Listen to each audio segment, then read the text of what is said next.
গ্রাম বাংলার উঠোনে উঠোনে বাঁশ বেতের বুননে ঝুড়ি ঢালি ধামা তৈরির এমন ঐতিহ্য বহু বছরের। পরিবেশ বান্ধব হওয়ায় বিশ্ববাজারে এসব পণ্যের চাহিদা থাকলেও প্রত্যন্ত অঞ্চলের এই মানুষগুলো পৌঁছাতে পারে না আন্তর্জাতিক বাজারে। এবারের বাজেটে সুসংবাদ এলো গ্রামীণ হস্তশিল্পীদের জন্য।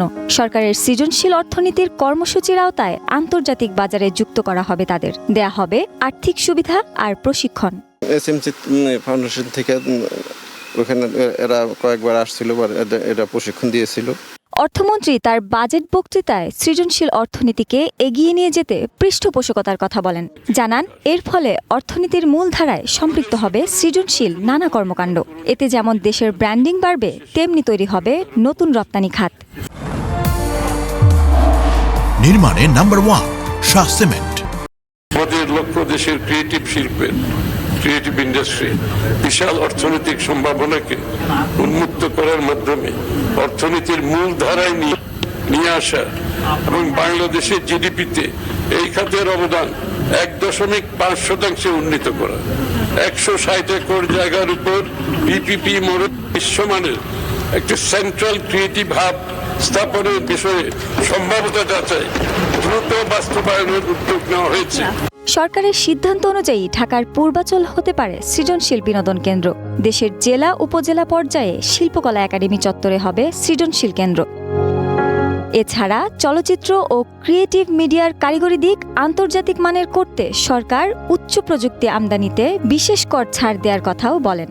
গ্লোবালি চিন্তা করতে হলে যে পরিমাণ অ্যারেঞ্জমেন্ট দরকার, বাজেট দরকার বা লোকেশনের ভেরিয়েশন দরকার, সো ওইটা এখনও আমরা পারতেছি না, কজ আমরা গ্লোবালি আমাদের প্রোডাকশনটা ডিস্ট্রিবিউশন করতে পারতেছি না।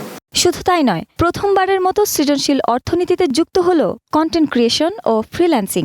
এ খাতে সেবার উপর 15% ভ্যাট প্রত্যাহারের ঘোষণা দিয়েছে সরকার। গভর্নমেন্ট এটাকে রিকগনাইজ করছে এবং সবচেয়ে বেশি ইম্পর্টেন্ট হচ্ছে যে ক্রিয়েটিভ ইকোনমিক ডেভেলপমেন্টের জন্য গভর্নমেন্ট চিন্তা করছে। এটা আমার কাছে খুব পজিটিভ লেগেছে। পৃথিবীর বহু দেশে কিন্তু এই ক্রিয়েটিভ ইকোনমি জিডিপিতে অবদান রাখছে। সৃজনশীল অর্থনীতির এই বরাদ্দ ব্যয়ে যেন থাকে স্বচ্ছতা। প্রকৃত উদ্যোক্তা, ফ্রিল্যান্সার, ডিজাইনাররাই যেন এর সুবিধাভোগী হয়, সে বিষয়ে নজর দেওয়ার কথা বলেন খাত সংশ্লিষ্টরা। আমি মনে করি এটা অনেক ভালো একটা যুগান্তকারী এক পদক্ষেপ হবে, কিন্তু সেটা না হয়ে যদি শুধুমাত্র একচেটিয়া ঢালাওভাবে কিছু কোম্পানি, আমি কোনো ব্যক্তি পর্যায়ে যাচ্ছি না, মানে লেস এক্সপিরিয়েন্সড অর ইনএক্সপিরিয়েন্স কোনো কোম্পানির কাছে যদি রেগুলার প্রজেক্ট হিসেবে, তাহলে এটা ফেল করার সম্ভাবনা অনেক বেশি থাকবে। সৃজনশীল অর্থনীতি ইতিবাচক নানা দিকের পাশাপাশি এখনও নেই এর কোনো সঠিক পরিসংখ্যান কিংবা নীতিমালা। অর্থমন্ত্রী তার বাজেট ঘোষণায় আগামীতে এই খাতে আরও গুরুত্ব দেওয়ার কথাও বলেন। জাতিসংঘের হিসেবে আন্তর্জাতিক সৃজনশীল অর্থনীতির আকার প্রায় $2 ট্রিলিয়ন।